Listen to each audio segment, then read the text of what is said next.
reading update right before bed. So I'm still reading The Dead Guy Next Door. I think in my last update, like 2 or 3 days ago, I was 67-ish% through the book. I could be wrong. And now I am 85% through the book.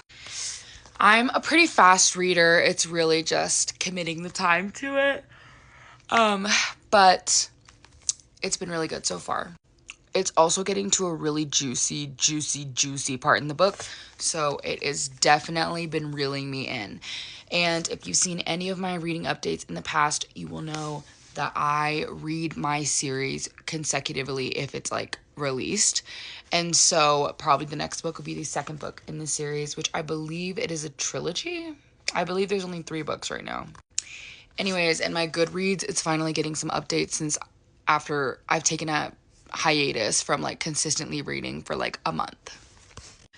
Also, I'm using a new app called Bookly, I think, that has been tracking my minutes of reading. So I start and pause a timer throughout the day as I'm reading it, and it stays on your lock screen, which is really nice. So I've been using that to kind of keep track of how many minutes it takes me to read books. You do like an update on what page you're on after you finish your reading session, and then you can see like, oh, in this many minutes, I read this many pages.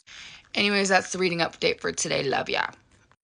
Also, P.S. I really want to read Sherry Frankie's book, The House of My Mother. So that has been added to my want to read list, which I honestly believe that book released today, but I've been hearing about it since she announced it.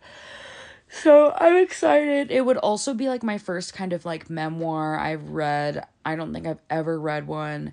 And so that could be exciting.